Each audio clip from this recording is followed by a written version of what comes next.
तो last time जो हमने पढ़ा था उसमें से किसी का कोई क्वेश्चन हो?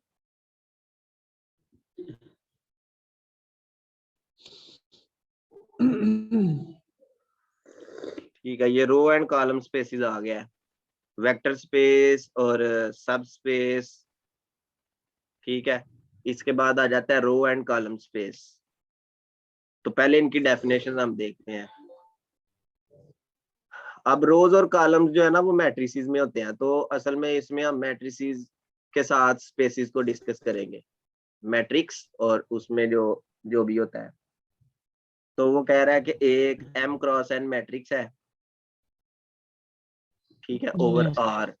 तो फील्ड जो है ना इस टाइम वो R है, जो फील्ड है, और 2 रोज उसकी ले लेते हैं। हाँ, ये 2 नहीं, ये रो 1 है, ये इस मैट्रिक्स की, ये रो 2 है, जैसे ये मैट्रिक्स लिखी हुई है ना, A11, A12, A13, और ये लास्ट पे A1। और इसमें देखें m रोज है और n कॉलम्स है ना, तो n कॉलम का मतलब है कि लास्ट वाला कॉलम nth कॉलम होगा, A1n लिखेंगे हम। इसी तरह A21 और चलते चलते A2n, और लास्ट पे जो रोज कितनी है, m रोज है, तो ये लास्ट वाली रो आ गई, mth row first column, mth row second column, और चलते चलते AMN आ जाएगा। अब इसमें जो फर्स्ट रो है, इस फर्स्ट रो को आपने P1 लिख दिया है, सेकंड रो को लिख दिया है जी P2, और जो लास्ट वाली रो है वो mth रो है ना, तो PM हमने लिख दिया। तो इनको बोलेंगे कि ये रो वेक्टर्स हैं मैट्रिक्स A के। The sub space of Rn। अब Rn के बारे में थोड़ा सा मैं आपको बता दूं। देखें, R जो होता है ना, ये सिर्फ एक सिंगल लाइन होती है। R स्क्वायर का हमें पता है ये प्लेन होता है, R क्यूब तक हमें पता है कि ये एक स्पेस होती है। उसके बाद जो R4 है, इसको आप ये कह लेते हैं ना 4 टुपल्स होते हैं इसके एलिमेंट्स, क्योंकि आप 4D तो ड्रा नहीं कर सकते, यहाँ पे आप 3D तक ड्रा कर सकते हैं। तो इसके एलिमेंट होंगे A1, A2, A3, A4, ठीक है, इस तरह के एलिमेंट्स होंगे इसमें। और अगर चलते चलते Rn की बात की जाए, तो जो फर्स्ट लेक्चर था हमारा वेक्टर स्पेसिस पे, उसमें ये था कि Rn को हमने पढ़ा था, कहाँ पे पढ़ा था, ये जो एलिमेंट्री लीनियर अलजेब्रा है, शाम सीरीज, इसके चैप्टर नंबर 4 में, ये शाम सीरीज नहीं, ये होगा डेंटन है। तो इसमें भी हमने पढ़ा था ये Rn is a vector space. तो इसको हमने डिस्कस किया था उस दिन कि ये वेक्टर स्पेस होती है। इसी तरह शाम सीरीज में भी इसको देखा था।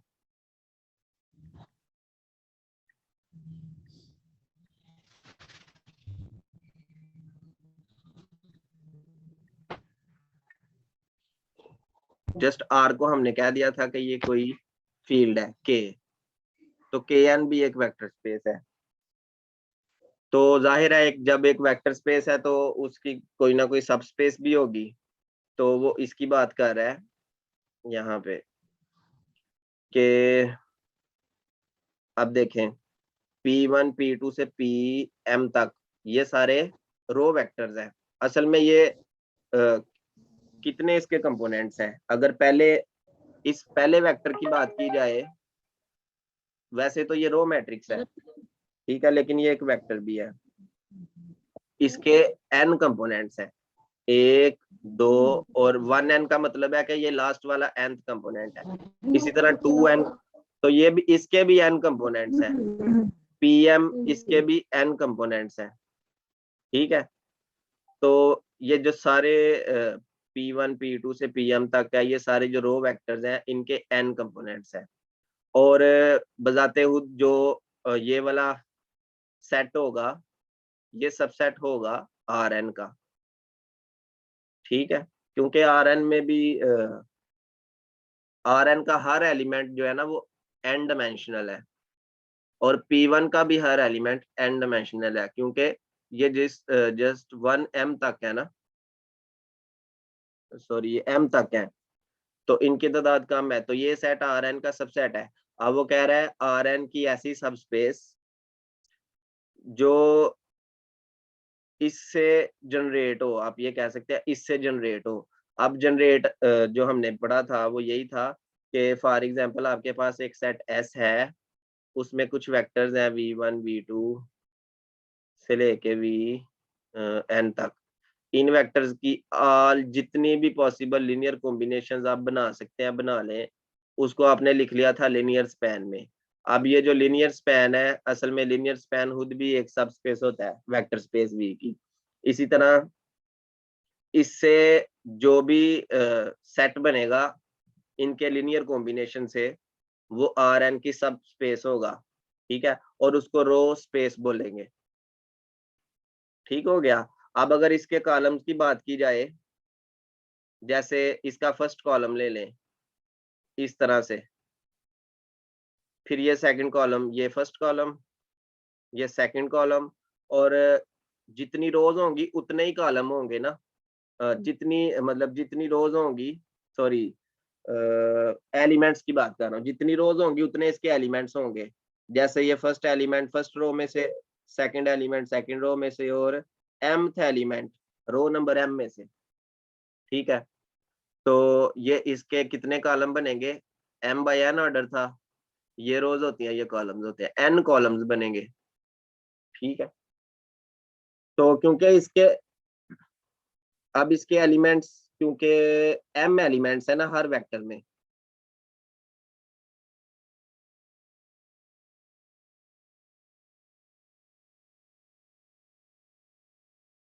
इसके बारे में क्या लिखा हुआ है,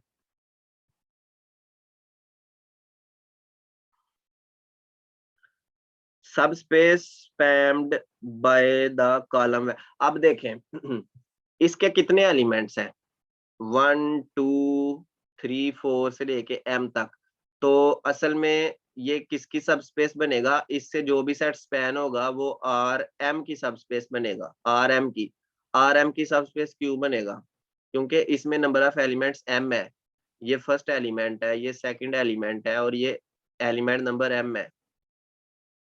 तो इनसे जो सेट जनरेट होगा, ठीक है, जो भी स्पेस जनरेट होगी वो Rm की सब स्पेस होगी, और इनसे जो भी स्पेस जनरेट होगी वो Rn की सब स्पेस होगी। मुझे उम्मीद है आपको समझ आ गई होगी इस चीज की कि जितने नंबर ऑफ एलिमेंट्स होते हैं उसकी नेचर बड़ी स्पेस में भी वैसी होती है, ठीक है, और इसको कॉलम स्पेस कहते हैं। अब रो स्पेस, अब देखें डायमेंशन की बात है, तो क्योंकि रो तला स्पेस, भाई, जी जी एक क्वेश्चन है कि आपने जो ये बताया है, जो रो हमारे पास कॉलम में पड़ा हुआ है, सारे जो एलिमेंट पड़े हुए हैं, हम्म, उसे आर एन से नहीं शो किया था हमने, आर एन एलिमेंट जो थे, एम क्रॉस एन था ना, तो उसको हम एन के एलिमेंट नहीं कहेंगे फिर? ये देखें, जैसे देखें ना, ये इसको लेट से के कह लेते हैं Q1 कह लेते हैं। अब ये आपने काउंट करना है, 1 1 2 1 m1। अब आप बताएं ये कितने एलिमेंट्स हैं,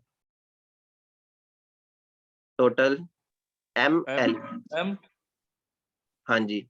और जो स्पेस होगी rm,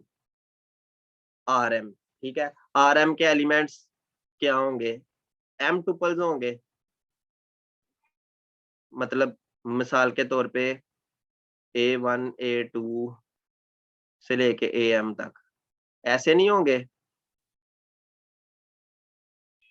हमने रो अपना उसको नहीं देखना, कॉलम्स को, रोज को ओहो, तो हमने देख लिया ना और पहले ये अपने। भी वेक्टर है ना, ये भी वेक्टर है, जी जी जी जी जी। ये वेक्टर है।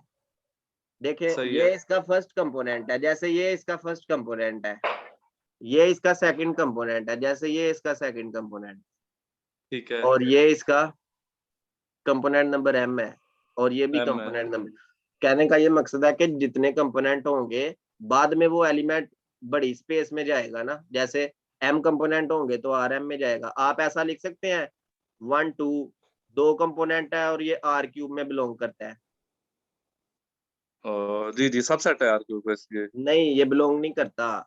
अगर मैं हाँ ऐसे लिखूं ना 1 2 और 0 लिखूं, फिर ये r क्यूब में बिलोंग करता है, जी ऐसे नहीं जी जी करता। जी।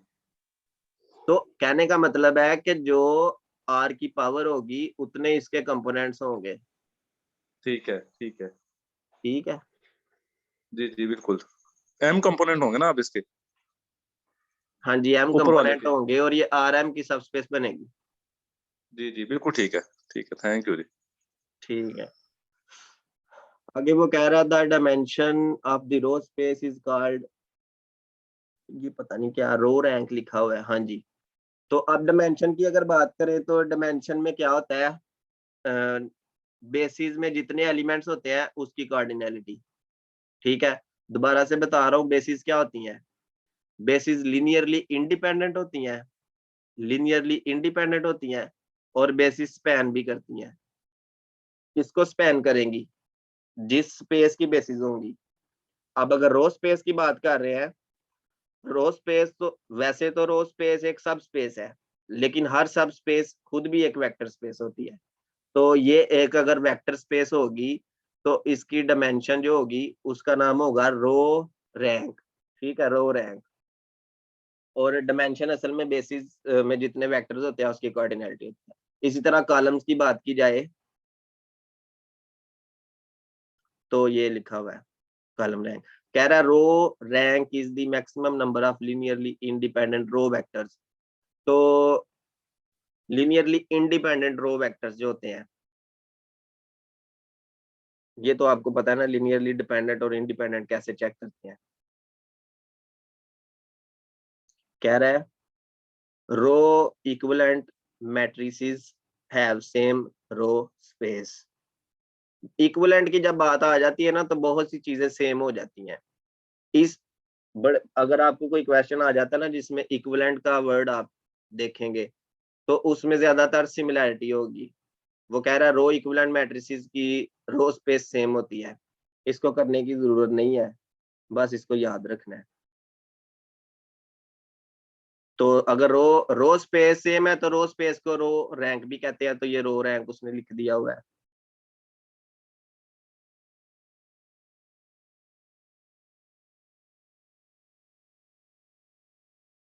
आगे ये क्रोलरीज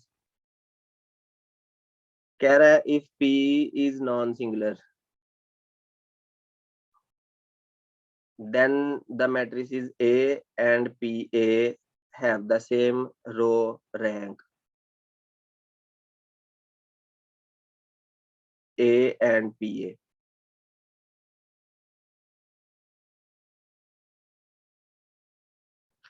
रो इक्विवेलेंट है ना, PA को मल्टीप्लाई करके इसका जो ऑर्डर आ रहा है वो, और इसका जो ऑर्डर आ रहा है ना, इसमें जो रोज है वो आपस में इक्विवेलेंट है।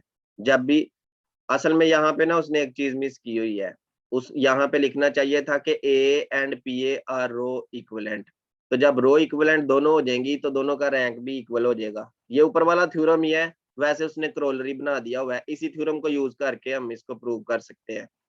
लेकिन इसमें ये चीज मिस थी कि ए एंड पी ए जो है ना वो रो इक्विवेलेंट है। ये पहली मैट्रिक्स, ये दूसरी मैट्रिक्स, जब रो इक्विवेलेंट होगी तो रो स्पेस जो है ना वो सेम हो जाएगी।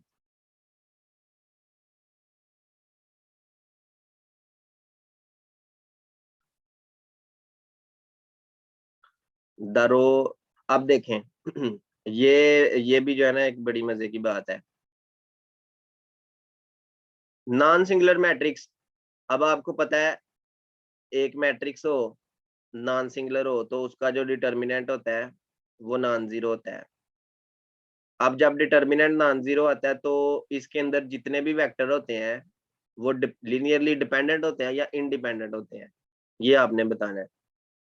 हमने लास्ट लेक्चर में देखा था कि जब डिटर्मिनेंट नॉन जीरो आता है तो इंडिपेंडेंट होते हैं। तो क्योंकि नॉन सिंगुलर मैट्रिक्स है ना, तो नॉन सिंगुलर से हमें पता चल गया कि डिटर्मिनेंट नॉन जीरो है। और अगर डिटर्मिनेंट नॉन जीरो होगा तो इसके जो रो वेक्टर्स हैं वो सारे लीनियरली इंडिपेंडेंट होंगे। तो कितने इसमें कितनी रोज होंगी, क्योंकि n क्रॉस n मैट्रिक्स है ना, तो इसमें ये रोज होंगी, n रोज होंगी। तो जितनी रोज होंगी सारी की सारी इंडिपेंडेंट होंगी, तो वो उसका रैंक हो जाएगा। ठीक है,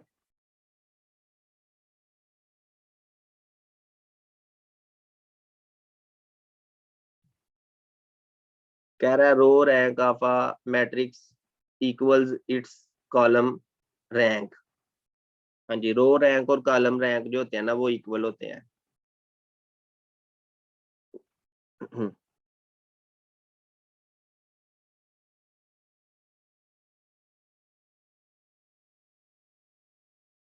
अब बात कर रहा है रैंक क्या होता है। पहले तो हमने रो रैंक और कॉलम रैंक देखा है, अब किसी मैट्रिक्स का जो रैंक होता है वो क्या होता है।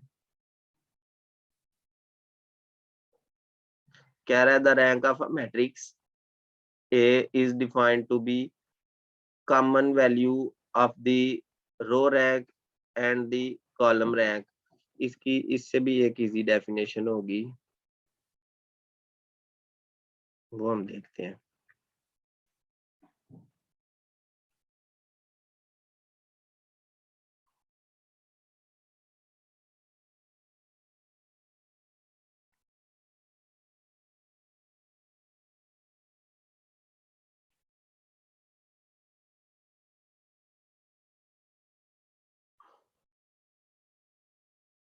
ये देखें ना, यहाँ पे भी वही थ्योरम रिपीट हो रहे हैं।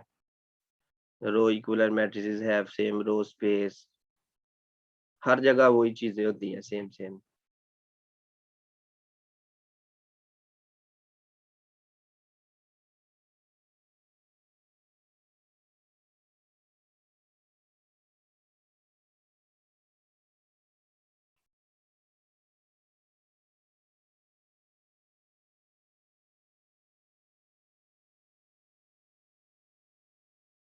ये हम रैंक की बात कर रहे थे।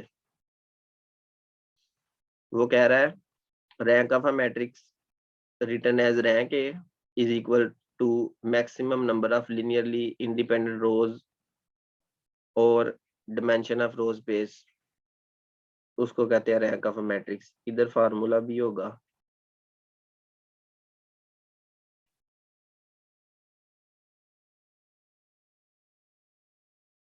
अभी एक एग्जांपल देखते हैं ना, फिर आपको सही समझ आ जाएगी।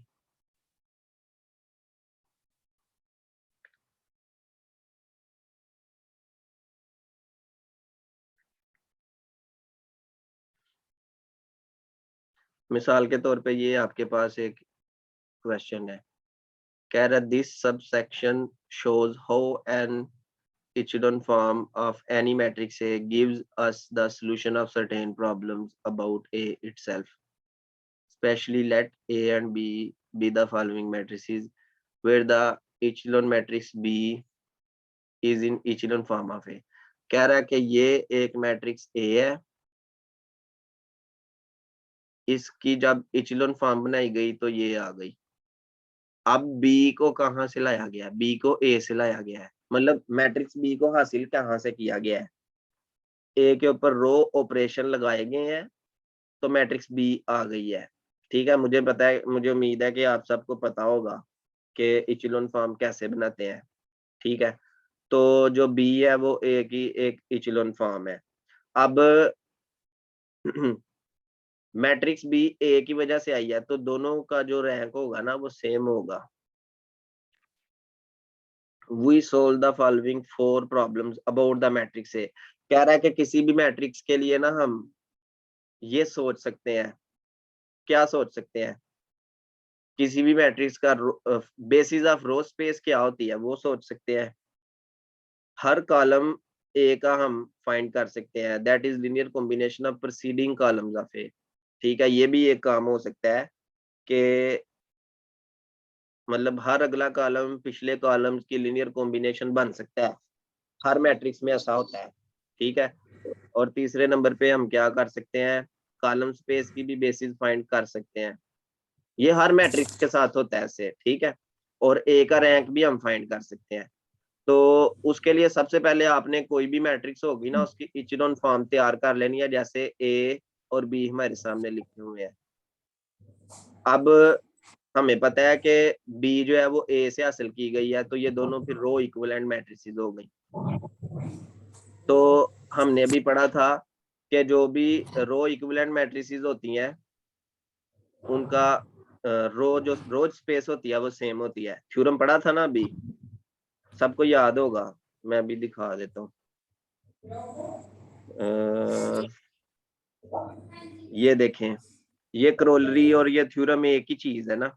रो इक्विवेलेंट मैट्रिसेस की का जो रो रैंक है या जो रो स्पेस है वो सेम होती है, और यहाँ पे जो हमारे पास मैट्रिसेस हैं वो दोनों रो इक्विवेलेंट है, तो उनकी सेम रो स्पेस होगी। उसके बाद बी जो है, असल में बी एक ही वजह से आया ना, तो बी इचेलॉन फॉर्म में है, so it's non zero rows are linearly independent. ठीक है, क्योंकि इचेलॉन फॉर्म में आपने ये चीज याद रखनी है, ये लिख लें किसी रजिस्टर पे, जो भी इचेलॉन फॉर्म बनती है किसी भी मैट्रिक्स की, ठीक है, इस फॉर्म में पहली रो जो है, ये वाली पहली रो, ये नॉन जीरो है, दूसरी रो भी नॉन जीरो है, और तीसरी रो भी ना, मतलब सारे एलिमेंट अगर जीरो होंगे तो उसको जीरो रो बोलेंगे। बाकी ये जो लास्ट वाली दो रोज है ये जीरो रोज है। तो टोटल 3 रोज जो है ना ये लीनियरली इंडिपेंडेंट फिर हो जाएंगी, क्योंकि ये इचेलॉन फॉर्म में है और ये नॉन जीरो है। इचेलॉन फॉर्म में हो उसके बाद नॉन जीरो हो तो वो सारी क्या हो जाती है, लीनियरली इंडिपेंडेंट। तो ये वही यहाँ पे लिख रहा है कि वो फिर लीनियरली इंडिपेंडेंट होंगी, और जो लीनियरली इंडिपेंडेंट रोज होती है ना वही बेसिस बना देती है रो स्पेस। ठीक है, ये आपको क्वेश्चन भी आ सकता है ना, linearly independent rows in echelon form of a matrix forms। ठीक है, आगे खाली जगह होगी, अब उस खाली जगह को फिल करने के लिए कौन सा वर्ड आएगा, बेसिस ऑफ रो स्पेस वाला आएगा। ठीक है, बेसिस ऑफ कॉलम स्पेस वाला ऑप्शन भी हो सकता है, तो आपने रो स्पेस वाला यहाँ पे सिलेक्ट करना। तो इन तीनों को आपने एक वेक्टर बना के यहाँ से उठा लेना है।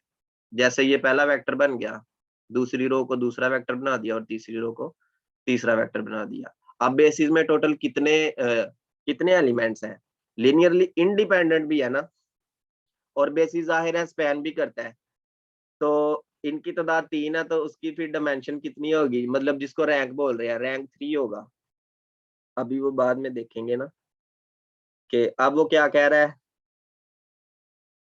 अब ये जरा ना समझने वाली चीज है, कह रहा है लेट एम के C1 C2 से लेके CK तक the submatrix of A consisting of the first K columns of A।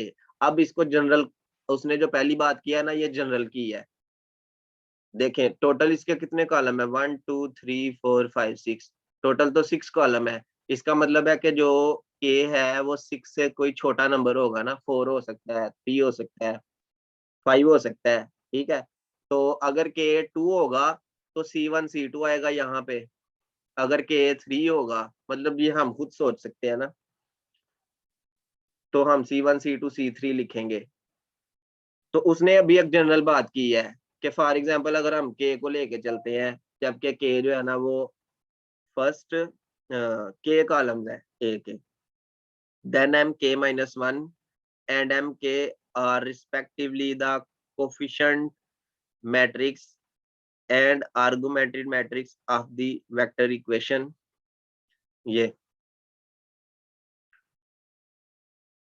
अब उसने क्या किया है, कोई यहाँ पे जो है ना उसने नंबर लिखा है, उस नंबर के साथ पहला कॉलम, फिर उसने कोई दूसरा नंबर लिखा है, दूसरे नंबर के साथ उसने लिख दिया जी दूसरा कॉलम, और K-1 नंबर लिखा है, वेरिएबल नहीं है यहाँ पे, आपने याद रखना है, और इसके साथ K-1 कॉलम। मतलब K कॉलम आप ले रहे थे ना, जैसे 4 कॉलम ले रहे हैं, तो जो कॉलम नंबर 4 है वो आप राइट साइड पे लिखेंगे, और उससे प्रीवियस कॉलम जो है वो आप लेफ्ट साइड पे लिखेंगे। और थ्योरम 3.9, अब 3.9 को जरा पहले हम देख लेते हैं।